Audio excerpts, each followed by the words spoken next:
Hey, what's up everyone? I hope you're all having a wonderful day or night. I hope you will enjoy today's video, so let's just get into it.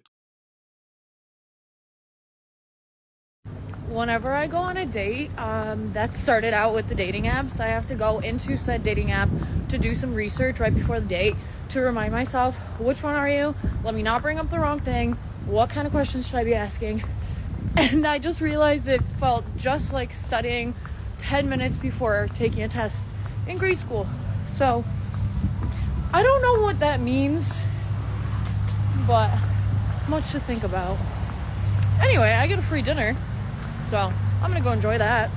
This one is on those guys who will still take them to a dinner date, especially for a first date. She obviously doesn't care about you, she doesn't care about getting to know you, she just wants to be fed. And yes, it will come a time when she's gonna ask, where did all the good men go? But so it will come a time when you're gonna ask yourself, where did all my money go? You chose to waste your money on this type.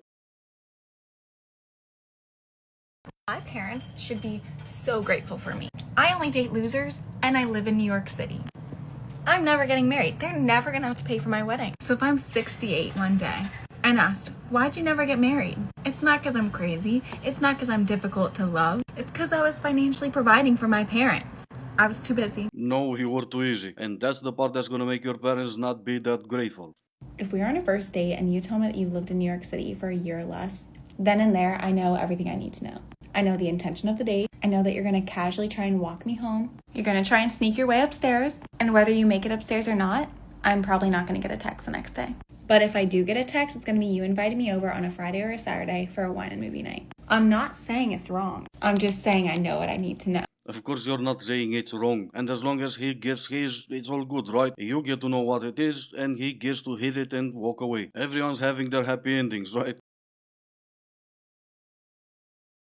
Okay, wait a minute. This one's a little too real. That's kind of mean. You're being rude. No, but these are things that we need to hear. And honestly, making this post, it is so enlightening because so many men are just like, yeah, like he would never end it. Like, why should he? Because he's getting everything he wants. Like, great. Welcome to your tape. How about that? Okay, 13 reasons why. Well, let's tack on a 14. Let's not. If you're gonna make a post saying he was getting everything and he still left, people may disagree with you. And just because they disagree with you doesn't make it rude. And not for nothing, Brooke there, who left that comment, is a lady, not a man. And she said this: why would he end something that is only working to his advantage? Maybe you should have tried being honest and give her the right answer. It wasn't only working to his advantage and he was not getting everything. Most likely he was getting nothing. Is there a guy that loves to travel the world as much as I do? Like, is there a job that they can just travel the whole time and I can just work and travel with them?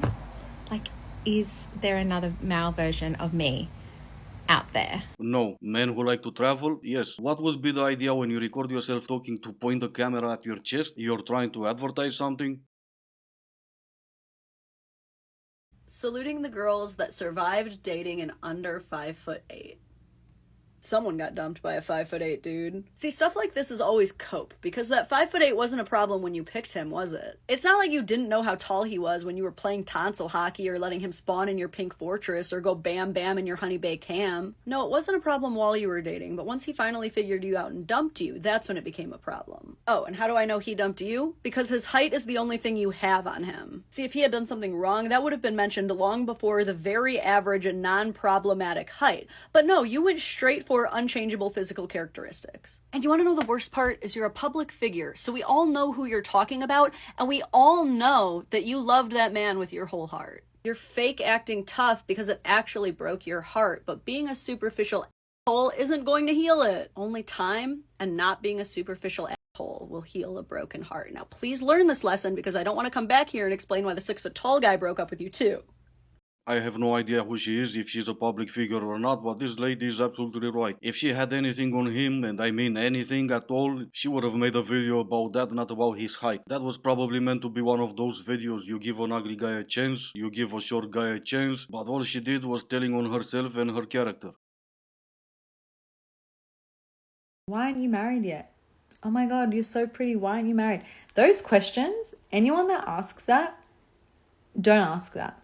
Don't ask it. Why are you asking? What do you want me to say? What is the response Like, what do you want me to say? And also, if a guy that is trying to talk to you actually says to you, oh my God, like, why are you single? Run, go away, block him. Do you know why? Why would you even say that? Are you trying to imply there's something wrong with me? Ew. If he said something like, how has no one snatched you up yet? See how that has become really flirty?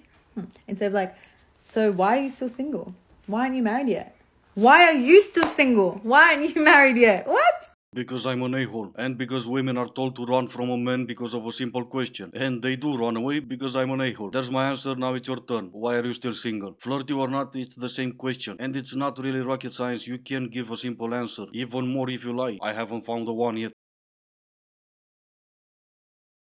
Ladies, remember, the only people that get mad at women for having standards are men that would never fit into those standards. Thanks for coming to my TED Talk. Okay, love you, bye. Still just as dumb as the first time one of you queens said it. It's always the go-to whenever you can't get past the first date. I have high standard. No, you don't. None of you seem to ever tell all the chats you've dealt with that you have high standards. Why is that? You knew they're gonna laugh in your face? Can't meet your standards? Come on now. I can afford to order sushi right now, but I'm never going. Does that mean I can't afford sushi? Can't meet your standards? People who are vegan can't afford meat? Come on now. I actually have to agree with this comment. There are no decent men left these days. They're all taken, or they're not looking for anything serious. I'm struggling to find someone at 34. Dating is really difficult in 2024, you guys. Last night, I went on a date with an older gentleman. He's so sweet. He's actually one of my subscribers on the Spicy page. But anyways, we went to Nobu, my favorite restaurant. He took me out for his birthday. He wanted to treat me, and his birthday wish was to take me out. So I wanted to keep him company and make his day special. When he went to the bathroom, I stalked him on Facebook because I found out where he works and his last name, and then I just looked him up, and I see that he's married with kids. And just to clarify, he told me that he has no social media. He's in his 50s. So I believed it. And of course he wasn't wearing his wedding ring, so should I message the wife? I don't know. Cool story. Married, kids, Facebook, bathroom, only one plate at the table. I'm sure it's a real story too. But let's pretend for a second it did happen. You're 34 with an OF account. What do you think men are looking for when they see you? They're not looking for something serious? Exactly. They don't need to and they should not. Maybe no one told you there are consequences for your actions, or maybe they did and you chose not to listen, but there are consequences to your action. And you're living those consequences right now. No one told you to start an OF account, you chose to do that, and now you're complaining the only men you meet are the ones who subscribe to your page. The only men who would even look at you are the men who would look at you online. Well, yeah, those are the only men who would even consider taking you on a date, and they're not looking for something serious when they take you on a date. I don't want to hear nothing. Not a peep if you find the other TikTok. And I'm going to use that excuse that I'm young. I'm not going to look like this forever. I'm going to be fresh meat for only a time being. Then I'm going to rot. And then none of it will matter. It will when you find yourself in your 30s complaining that all the good men are taken. Name a country beginning with J. Germany. J. First try and she nailed it. Anyway, this is gonna be it for today. As always, I do hope you enjoyed the video. If you didn't, I still appreciate you for making it this far. Thank you all so much for watching. Stay safe and I will see you in the next one.